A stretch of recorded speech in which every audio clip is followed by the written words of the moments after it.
On this short tutorial, I'm gonna show you how to fix Instagram followers stuck easy and fast. Hello guys, so to fix this problem is very easy.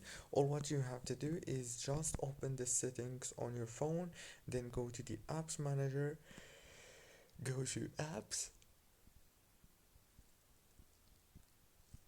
click on Instagram.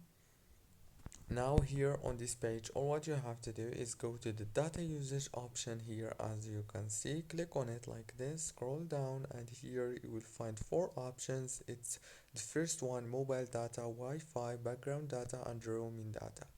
Make sure to disable and enable all those options like this, and then go back. Now click here on this force stop option.